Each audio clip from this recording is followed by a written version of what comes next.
Welcome back to Sissy Maya. Make sure to subscribe to our channel to never miss an update. Additionally, consider subscribing to my Patreon to get access to these features, and much more. Ever played practical jokes or forfeits? They can be quite enjoyable, but I remember one occasion a couple of years ago when it turned out to be anything but fun for me. My sister Claire and I were out having coffee with some of her friends. She was making a big effort to impress her new boyfriend Ricky, and I should have realized that this wasn't the time or place for one of my usual pranks. But diplomacy wasn't my strong suit, and out of sheer mischief, I falsely claimed that she used to wet the bed. Claire quickly set the record straight, but I had pushed it too far this time. After enduring considerable embarrassment, she decided it was only fair to get back at me. Nothing happened for a while, and I thought perhaps she had forgotten about it, but I should have known better. She was plotting an embarrassingly elaborate revenge for me. Claire shared a rented house with two other girls, Jane and Nicole. One evening a few weeks later, we were playing Monopoly. It was our habit to include a forfeit for the first person knocked out of the game, and this time was no different. Unfortunately for me, they teamed up by trading properties and lending each other money, ensuring they stayed in the game longer. It didn't take long before Claire gleefully swept away my last bit of money from the board. I wondered what my forfeit would be. I was surprised when Claire said I didn't have to do it right away, but I had to be back at their place the following Sunday morning at 10 o'clock sharp. She wouldn't reveal what it was, but the way they giggled hinted it would be quite amusing. So, that Sunday morning, I found myself knocking on their door precisely at 10 o'clock. Claire greeted me with a wide smile. "Ah, there you are, Jimmy, right on time. Come on in." I entered their house and went to the lounge, where Jane and Nicole were waiting. We sat down at the table, and I couldn't help but ask, "Don't keep me in suspense.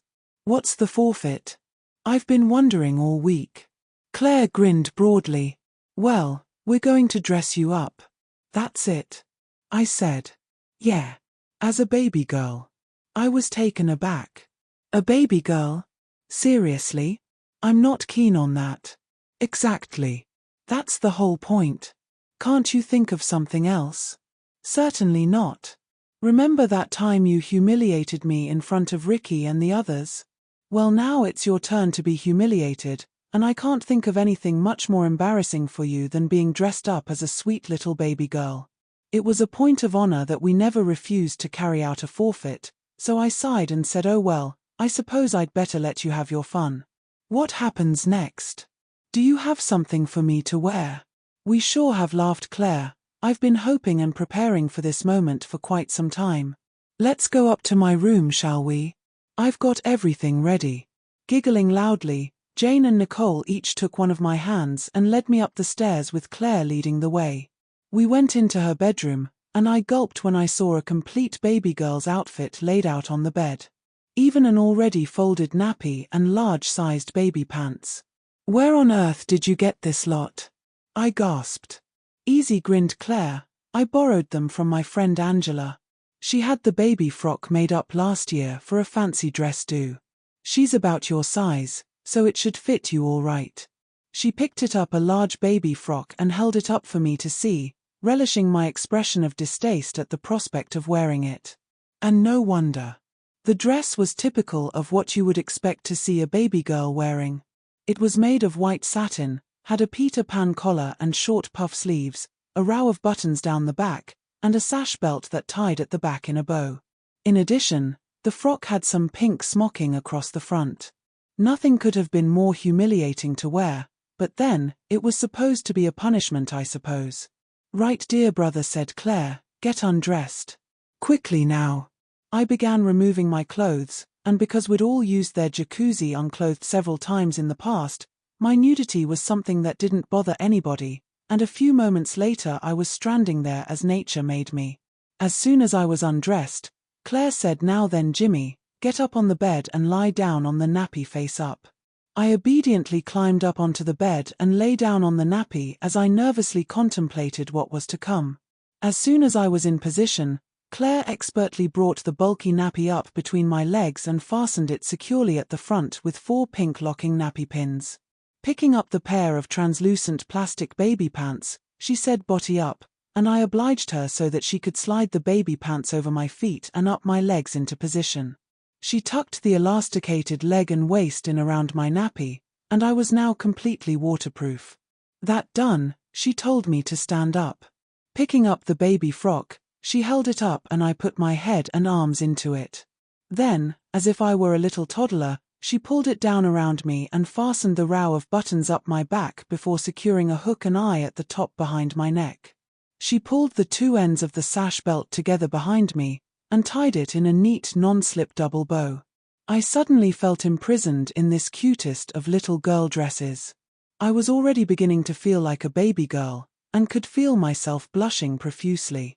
The girls stepped back to survey me and giggled, while Susan remarked, "Well, it certainly fits him, doesn't it? Looks like it was made for him. Or rather, her," grinned Nicole. "We'll have to think of some cute little girl name for him later." "Oh, definitely," chuckled Claire.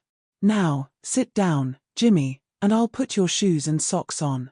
I settled into a chair, and she slipped a pair of white cotton ankle socks onto my feet, folding the tops neatly. Next came the shoes, a pair of black T-bar sandals with buckled straps at the sides, very fitting for a little girl.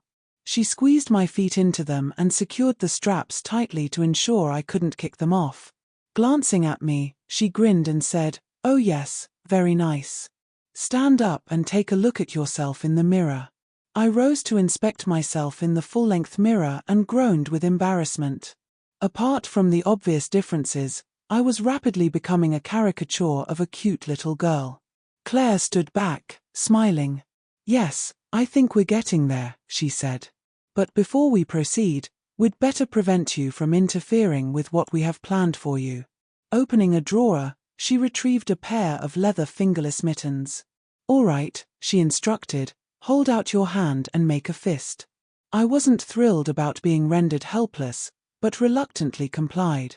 She slid one of the snug mittens onto my hand, laced it up like a small boxing glove, and tied the laces in a secure double bow. Then, she buckled an additional strap firmly around my wrist, imprisoning my hand securely in the mitten. "Now the other one," she directed, and soon both my hands were completely immobilized. "And to make your hands look a little prettier and more childish," she added, producing a pair of pink satin mittens. She slipped them over the leather mittens and tied them securely with ribbons around my wrists. "That's better," Claire grinned. "Now let's ensure you stay under control.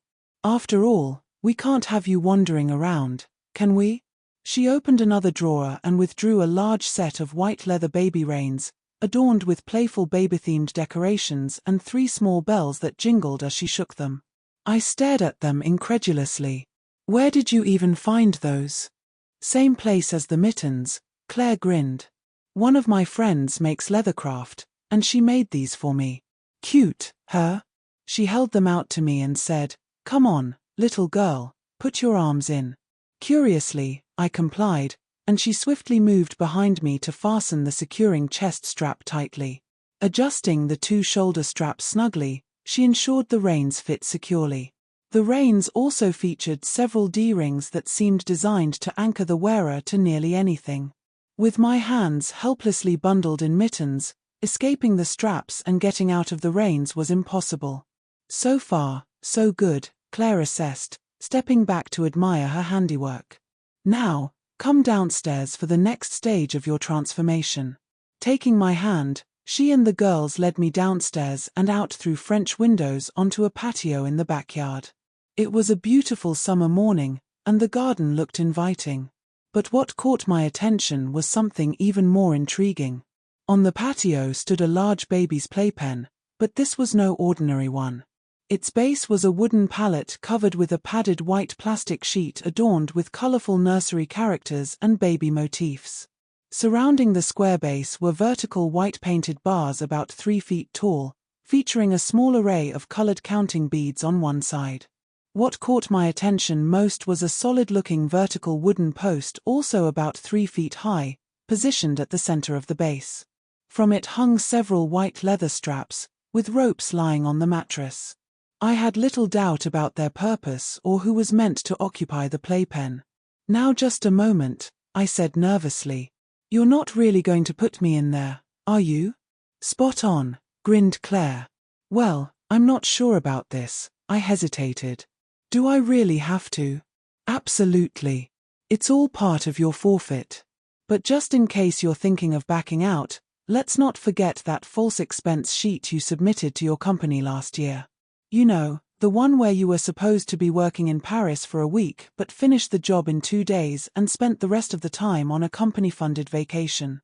Embezzlement's illegal, isn't it? Believe me, dear brother, I won't hesitate to inform your boss if you don't cooperate. Sorry, but there's no getting out of this one." I always knew when Claire was serious and that she would follow through on her threat to get what she wanted. I swallowed hard, realizing the lesser of two evils. Grimacing, I acquiesced. Yes, I suppose you've made your point. You always did have a way of outsmarting me, didn't you? Well, I won't make a fuss. Go ahead, have your fun. I'm just grateful none of my mates can see me like this." "Very sensible," grinned Claire. "So, shall we put baby in her playpen?" The girls escorted me over to the playpen, where Susan and Nicole lifted the framework of bars off the base and set them aside. "Now, dear brother," Claire instructed, "sit down cross-legged with your back against the post." I complied, and Claire took 4 straps attached to the post behind me. She brought 2 over my shoulders and 2 under my armpits to the front of my reins, clipping the ends onto the 4 D-rings. Moving behind me, she tightened and buckled the straps so that I was firmly pressed against the post. Next, she took a length of rope, folded it, and carefully tied my ankles together. Then, using the remaining lengths of rope, she passed them under my bottom and out at the back, securing my legs tightly in front of me and tying the ends around the post behind me. She wrapped a strap around my waist, fastening it snugly behind the post. Finally, she took a soft leather strap, placed it around my neck, and buckled it behind the post, adjusting it to keep my head still without choking me. I sat upright, barely able to move, as Claire completed restraining me. She brought my hands together around the post behind me and secured my wrists with handcuffs attached to a metal ring screwed into the post. Completely helpless now, sitting with my legs crossed like a typical little girl, I couldn't help but say, "I've never felt more ridiculous in my life. How long do I have to stay like this?" Claire chuckled. "Getting impatient already, little girl? We've barely started. I'll teach you not to call me a bedwetter. Now, let's do something about your hair." She went inside briefly and returned with 2 white satin hair ribbons, elastic bands, and 2 pink plastic hair slides. "This part I'll enjoy," she grinned. "Let's see how you look with pretty bows in your hair, like a proper little girl." With my head immobilized by the neck strap, I couldn't stop her from adding to my humiliation. "Your hair's a bit short for a girl," she commented, picking up a comb, "but not too short for ribbons." After parting my hair down the middle, she gathered one side into a bunch with an elastic band, securing it tightly. She repeated the process on the other side, giving me 2 conspicuously perky bunches of hair. Taking a ribbon, she wound it tightly around one bunch and tied it into a non-slip bow. As she pulled the hair through the knot, I winced. "Oh, that's too tight." "Don't be such a baby," Claire smirked. "It has to be snug. Count yourself lucky you weren't raised as a real girl like me. You wouldn't believe the tears I shed when Mum tied ribbons in my hair. Remember how you used to laugh at me? Well, now it's your turn." She repeated the process with the other bunch, finishing by securing the ribbons with pink plastic hair slides. Lastly, she brushed my hair into a neat fringe across my forehead. "There, lovely," Claire smiled, adjusting my hair. "You're going to make a delightful little baby girl. Those ribbons are tied tight, so they won't come loose." After making a few final adjustments, she stepped back to assess her handiwork. The girls stood before me, bursting into laughter. "This has to be the best forfeit ever," giggled Susan, while Nicole added, "She looks adorable." Speaking of which, Claire interjected, We were going to give our little girl a name, weren't we? Something cute and girlish. There was a brief pause before Susan grinned and suggested, "How about Emily? That's cute, right?" "Oh yes, Emily," Claire chuckled. "I like that. Emily it is." She knelt in front of me, grinned, and asked, "How do you like your new name, Emily?" I glared back at her, starting to lose my sense of humor. "Look, I think this has gone far enough. Untie me, and I'll go change." Claire straightened up, folding her arms triumphantly. "Are you trying to give orders, little girl? Oh my, we can't have that, can we? Tut tut. Besides, babies can't talk, can they? We need to fix that, and we have just the thing." She grinned broadly and went back inside the house. Returning, she held something in her hands, and I gasped with dismay at the sight. It was an oversized baby's pacifier with a pink plastic mouth cover and a ring at the front. A large silicone rubber bulb protruded into the mouth, with long pink ribbons attached to secure it in place. I stared at it in horror, regretting the whole idea now, though I was in no position to change anything. As I stared at the pacifier with a mix of curiosity and dread, I instinctively closed my mouth tightly. "Oh dear," grinned Claire. "Doesn't baby want her punishment pacifier? After all the effort I went through ordering it online? Well, we'll see about that. Jane, hold his nose shut, will you?" Jane pinched my nose, and as soon as I opened my mouth to gasp for air, Claire quickly shoved the pacifier's bulb deep into my mouth. She wound the securing ribbons tightly around the back of my head and then to the front several times before tying them in a non-slip bow at the back. Standing back to admire her handiwork, the girls burst into laughter as I squirmed and struggled in my restraints, desperately trying to spit out the pacifier. But it stayed firmly in place, filling my mouth, and I was silenced in a humiliating way. "Doesn't she look adorable?" exclaimed Nicole. "Like a little doll." Growing increasingly uneasy, I realized I was completely helpless now, subject to their every whim whether I liked it or not. I squirmed instinctively in my restraints, but the strong leather straps held firm, and I couldn't move, let alone protest. When I tried to speak out in indignation, all that came out from behind the large pacifier was a muffled murmur. This only sparked more laughter from the girls. Bending down close to my face, Claire grinned wickedly and said, "And now, little girl, the fun really begins." A cold shiver ran down my spine as I realized the extent of how Claire had trapped me in this situation. For a moment, I struggled and squirmed in my restraints as if hoping to break free miraculously and escape whatever humiliating fate Claire had planned for me. I tried to protest again, but all that came out were muffled sounds, much to the amusement of the girls. Chuckling with undisguised glee, Claire and Susan lifted the square framework of bars and positioned it around the base of the playpen, securing it firmly in place. With the structure set up, they leaned over the top railings, giggling at my predicament. "There we are then," grinned Claire, one cute little baby girl sitting in her playpen in her baby frock, with pretty ribbons in her hair. And wearing her nappy just in case she wets herself. Delightful. Well, now that we've got Emily just where we want her, I suppose it's time to tell her the lovely treat we have in store for her. "Oh yes," exclaimed Susan. "Go on then, Claire, tell her."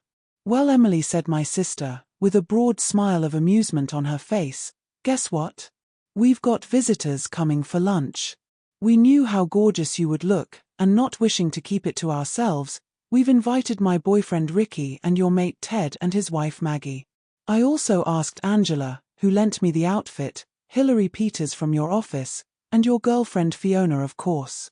I'm sure they'll all just love seeing you like this." I looked up at her in sheer disbelief, and for a moment I thought she was kidding. But as the girls burst out laughing, I realized that she wasn't kidding. They really had invited some of our friends round to join in the fun.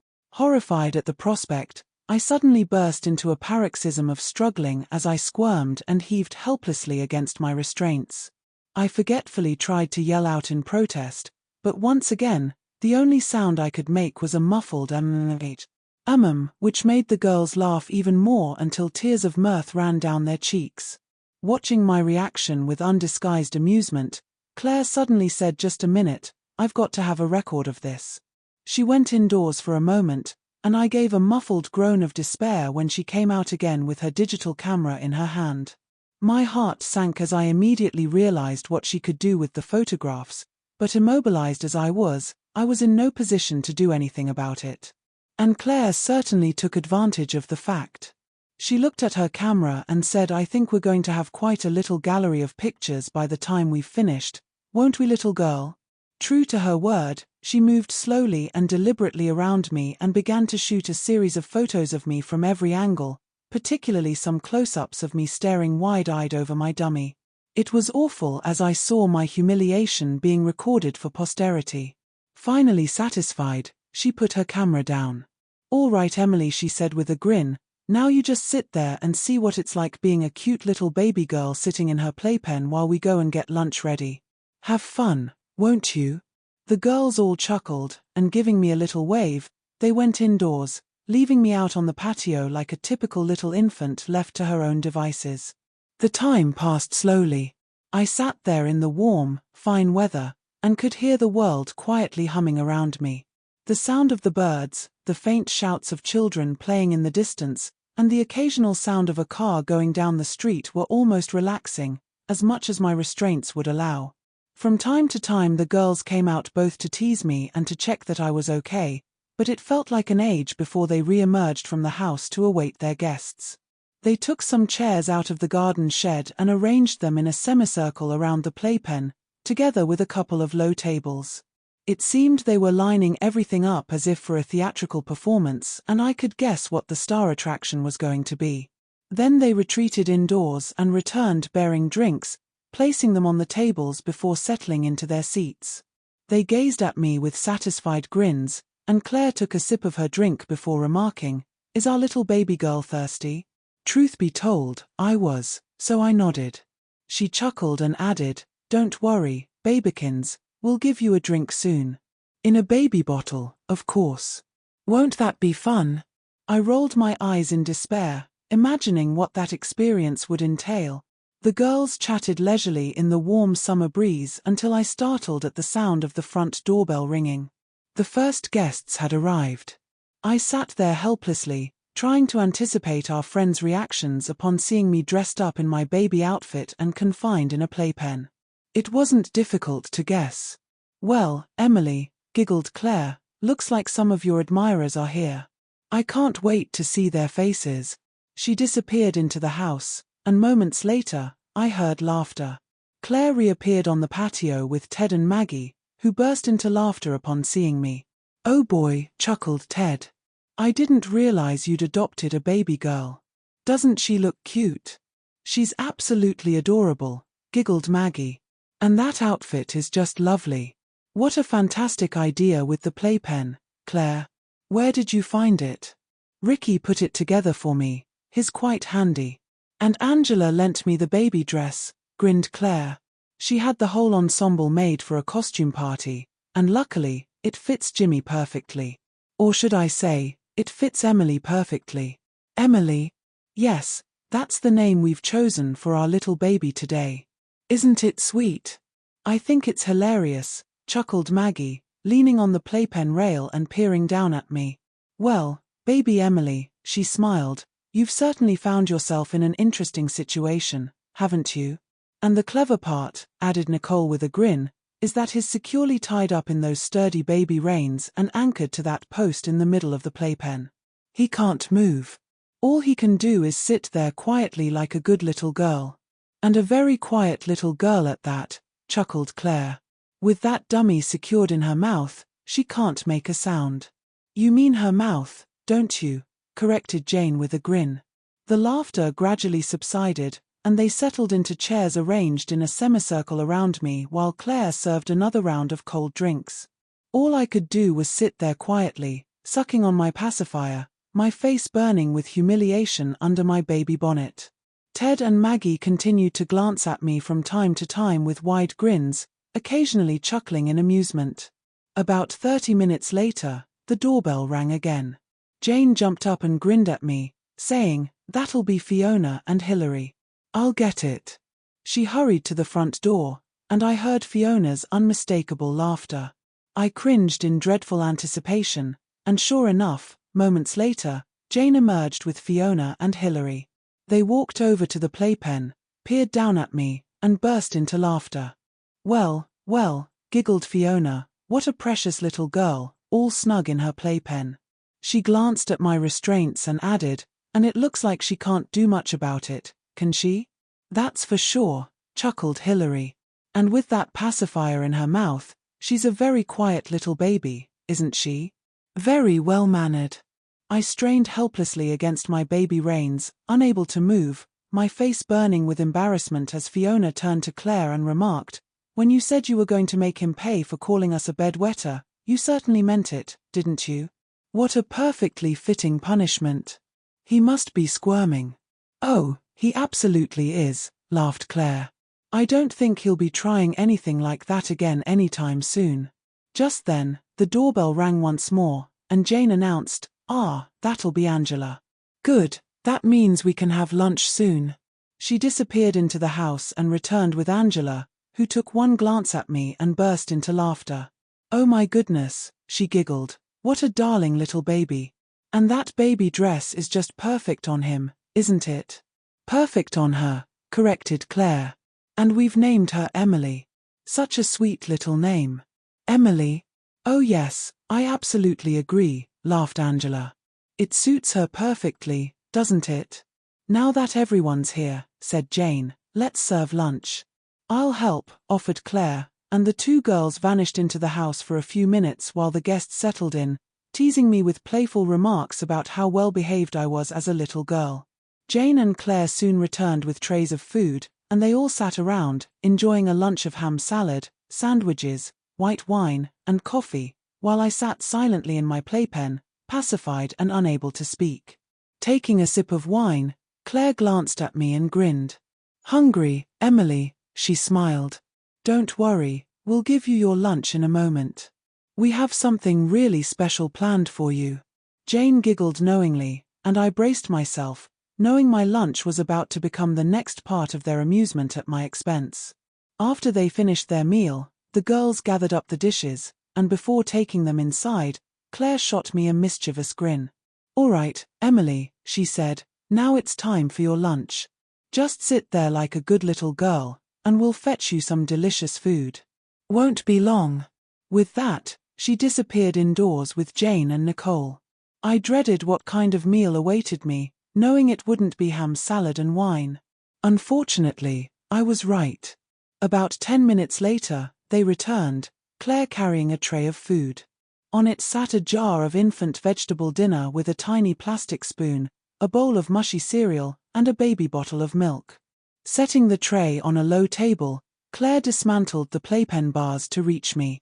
Crouching down, she removed my bonnet and gently pulled out the dummy from my mouth. Angela burst into laughter at the sight of my hair ribbons. "Oh, those ribbons are adorable," she giggled. "Now Emily really does look like a baby girl, doesn't she? So sweet. I knew you'd like them," grinned Claire. Then, fixing me with a serious look as if scolding a naughty child, she said, "Now, one thing, Emily. Babies can't talk, and you're no exception. Not a peep from you or the dummy goes back in your mouth with some garden critters. Got it?" I shuddered, fully believing her threat, and nodded submissively. "Good," she nodded, securing a bib around my neck with tie tapes. "Now," she continued, "let's eat." Picking up the jar of baby food, she began spooning the tasteless mush into my mouth. I soon realized resistance was futile as Claire pinched my nose closed, forcing me to open up. Any attempt to spit out the food would mean severe consequences, something I didn't dare risk. Next came the bowl of baby cereal, thankfully not as awful as the vegetable dinner. Claire generously smeared it around my mouth, making me look every bit the helpless infant. Some dribbled onto the bib, which she wiped clean with its corner. Setting down the empty bowl, Claire handed me the baby bottle of milk, instructing me to start sucking. I complied vigorously, much to everyone's amusement. With the bottle drained, Claire smiled and said, "There we go. You're all fed now. Let's put your dummy back in and your pretty bonnet on, shall we? She inserted the large silicone rubber bulb of the dummy firmly back into my mouth, tightening the securing ribbons even more than before. Ensuring my baby bonnet was snugly pulled down over my head again, she secured it tightly with a bow under my chin. With meticulous care, she adjusted the stiffened brim of the bonnet, framing my face neatly. After checking the straps that restrained me, she looked satisfied, stood up, and with Nicole's assistance, reinstalled the playpen bars. She then collected my food tray and brought it inside. I tested the tight, unyielding straps that held me, but quickly realized that escape was futile. I couldn't budge an inch, completely at the mercy of my sister for the day. I wondered anxiously what new ordeal awaited me when Claire and the girls returned from indoors. My amused audience continued teasing me until Claire approached. "All right," she said, "I think it's time for Emily's afternoon rest. Let's undo her first." I breathed a sigh of relief as she removed the playpen bars and unstrapped me, though she left my baby reins securely fastened. I began to sense that more humiliation lay ahead and nervously awaited what my imaginative sister had planned next. As the rope around my ankles was loosened, two of the girls helped me to my feet, my legs feeling stiff from the confinement. "Feeling better?" Claire asked with a playful glint in her eye. "Good, because now it's time for baby's afternoon nap." She unfastened my handcuffs while Jane and Nicole gripped me firmly. Both tall and athletic, like Claire, they attended martial arts classes, so I knew not to struggle if I wanted to avoid a painful arm or leg lock. "All right, Emily," Claire instructed, "kneel down in the center of the playpen." Wondering what she had in store, I obeyed and knelt. "Now, hold out your hands," she directed. I extended my mittened hands to her, and she placed a broad leather wrist strap, each fitted with a D-ring, around my wrists, securing them tightly with buckles. "Cross your arms behind you," she ordered next. As I crossed my arms, Claire picked up a strap about 3 feet long, featuring a buckle in the center to adjust its length and a steel clip at each end. Holding it in front of me, she clipped each end onto one of the D-rings attached to my wrist straps. Gradually pulling the strap through the buckle, she secured my arms like a straitjacket, but reversed. With a final tug, she fastened it securely. "Good. Now lie down on your tummy, Emily," commanded Claire. I leaned forward, and Jane and Nicole gently lowered me face down onto the blanket. "Now then," Claire continued, "bend your legs up behind your back and cross your ankles." Following her instructions, I complied, and Claire took a long length of rope, expertly tying my crossed ankles together with secure lashings, recalling her past Girl Guide ropecraft skills. Next, she doubled another piece of rope and secured it tightly around my bound ankles. Taking the two long ends, she threaded them through a ring attached to the baby reins at the back, then down to my ankles again. As she pulled the ropes taut through the ring, my crossed feet were gradually drawn further up my back until they rested on my bottom. Claire tied off the ends of the ropes securely around my ankles and stepped back to admire her handiwork. "Nearly done," she grinned, "but let's make sure Emily can't wriggle around her playpen too much." While I lay face down in the center of the playpen, Claire fetched a long piece of rope and tied it to one corner of the playpen base, a few feet from my head. Bringing the rope close to me, she passed it under my left shoulder, threaded it up through my armpit, over my back, down through my right armpit, and out under my right shoulder. Returning the rope to the corner near my head, she pulled it tight and secured it firmly. Moving to my legs, she tied another rope end to a corner near my knees, looping it around and securing it to the opposite corner with Jane's assistance. With my upper body already anchored to the other corners, this effectively immobilized me completely. Claire finished by securing the rope end to the last corner, leaving me unable to move an inch. Claire stood back, grinning down at my helpless form. There we are then, one helpless little baby in the garden enjoying the sunshine. "Go on, Emily, let's see you try to get your bonnet off." Eager to rid myself of the humiliating bonnet, I attempted to push it back by rubbing my head along the plastic-covered mattress.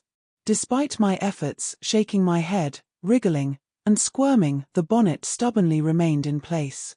Frustrated, I eventually gave up, lying still on my tummy like an infant. "Can't you move?" Claire teased. "Obviously not." "Well, in that case, you'll just have to stay like that, won't you, my little baby sister?" I tried to respond, but all that came out through my dummy were muffled sounds of protest. "Exactly," laughed Claire. "Now just lie there like a good little baby." With Jane's help, she reattached the playpen's barred sides, then they resumed their seats, chatting casually while occasionally glancing over at me and giggling with amusement. I made a futile attempt to shift position, but bound as tightly as I was, I quickly realized I couldn't even wiggle. After some time, my back began to ache, and my attempts to find comfort became increasingly frustrating. Like a typical infant, I squirmed and wriggled, murmuring into my dummy, but made no progress. Eventually, I gave up my futile struggles and lay quietly still. Claire left me like that for about an hour before she returned to ensure my restraints were still secure. With a satisfied grunt, she peered down at me and smiled. "Well, little girl," she grinned, "you haven't moved at all, so you must be happy where you are. You can stay there a bit longer, I think." She settled back into her seat, occasionally glancing over and grinning at me. As the discomfort in my back intensified, I decided to try to catch Claire's attention. I started to babble into my dummy, and eventually she looked up at me, giggled, and asked, "Is baby getting uncomfortable? Would she like to sit up again?" I nodded eagerly. "All right then," Claire said, "we'll let you sit up, but first, I'll take a few more pictures for my album." She fetched her camera and proceeded to take numerous shots from every angle, ensuring my day of humiliation would not soon be forgotten. Finally, Claire set her camera aside, removed the playpen bars, and began to untie my ankles. "There's still some time left in the day," she remarked as she worked, "so I have one more little surprise for you. I'm going to change your position, but you'll still be restrained. We'll sit you up cross-legged in the playpen, just like before. Sound good?" I agreed, eager to alleviate the strain on my back. Anything would be better than my current discomfort. Claire untied my legs and ankles, and with a sigh of relief, I stretched out my cramped limbs. Jane and Nicole assisted me as I sat up, keeping a firm grip on me while Claire removed my wrist straps, crossed my legs in front, and in no time, I was once again secured in the playpen, sitting upright with my hands handcuffed securely behind the post. Standing over me, Claire replaced the playpen bars and grinned down. "There we go, Emily, that should keep you nice and quiet." With my legs bound in a cross-legged position, my arms immobilized, and the dummy securely fastened, she was absolutely right. I had no choice but to sit there quietly and obediently, resembling a well-behaved baby girl. At least now I was sitting upright. Once again, it was time for more photos. Claire moved around, capturing images from every angle. With that task completed, she rejoined the others, continuing their conversation while occasionally glancing over at me with amusement.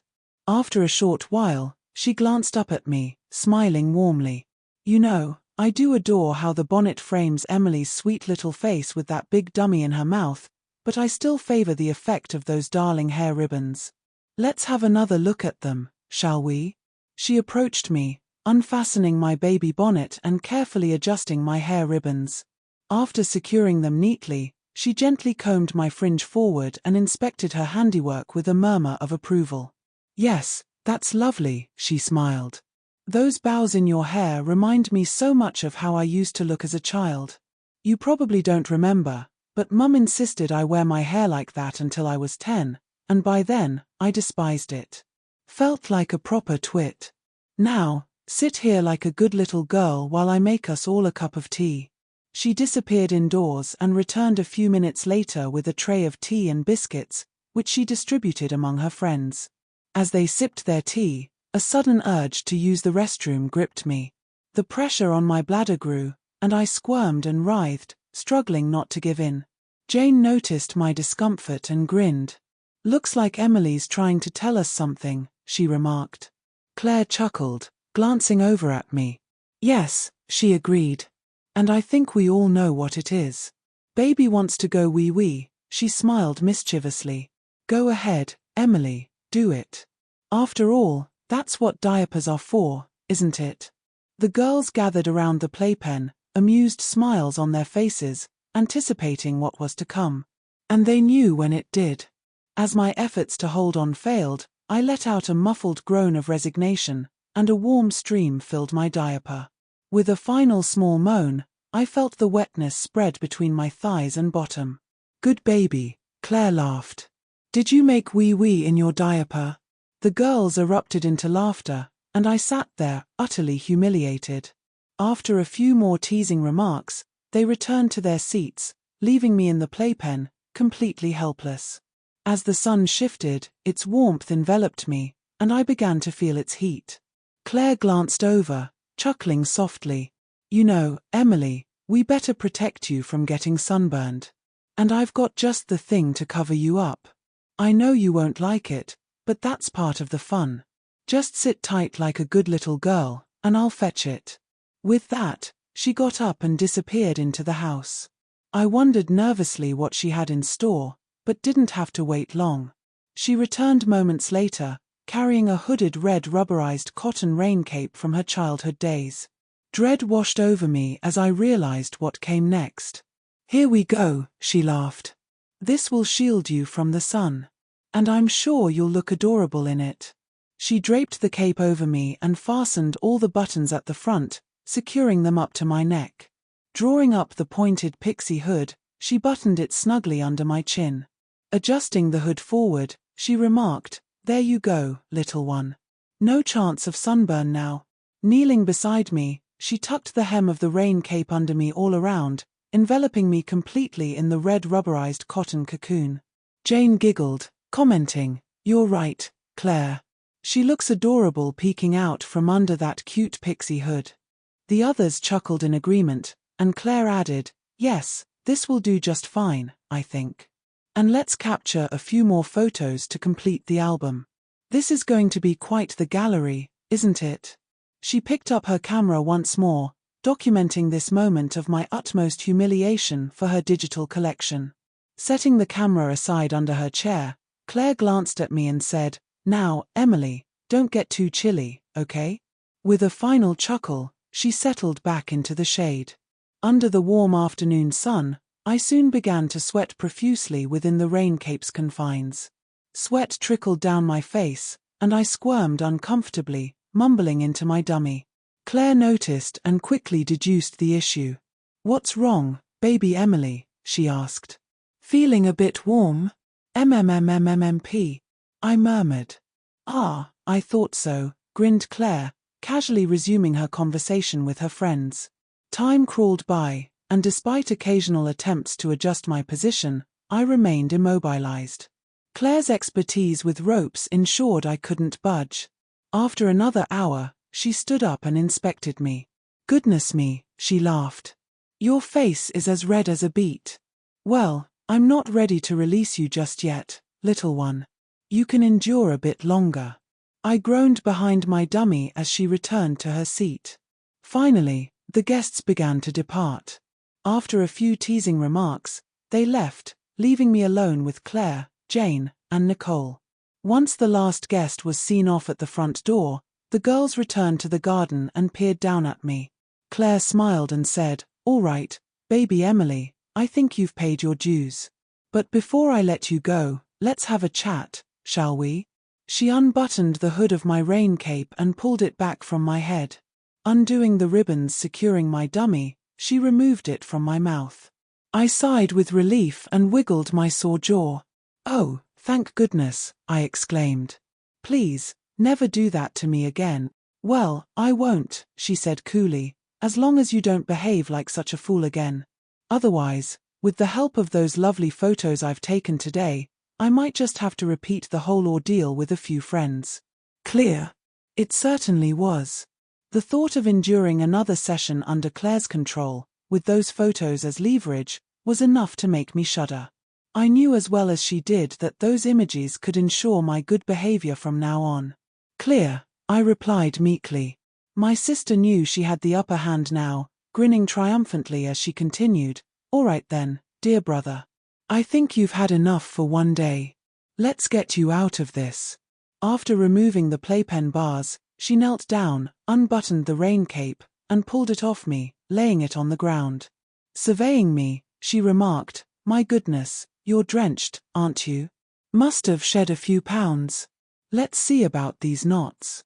She unlocked my handcuffs, untied all the ropes and straps, and helped me to my feet. As I flexed my cramped fingers, she removed the baby reins and seated me in a chair. Standing behind me, she chuckled as she untangled my ribbons and hair slides, brushing out my hair. Once done, I stood and she unfastened my baby frock from behind. "There we go," she said. "You can head upstairs for a shower now." I made my way unsteadily into the house as she added, "And toss those damp clothes in the laundry basket. I'll wash them, and the rain cape too, it's soaked inside." "All right," I replied wearily. Upstairs, after a shower and a change, I felt like a new person except for one little reminder, a sore case of nappy rash around my bottom, which Claire took great delight in mentioning for days afterward. By the time I returned downstairs, Claire had prepared tea, and we soon enjoyed a proper meal, a vast improvement over baby food. After washing up together, we settled in front of the TV for the evening. Other than an occasional glance and nostalgic giggle from Claire, it was almost as if the day's events hadn't occurred. But they had, and I was never allowed to forget it. Claire soon printed her digital photos, laying them out on the table in front of me. With that visual reminder and her threat to circulate them online, I had learned my lesson for good.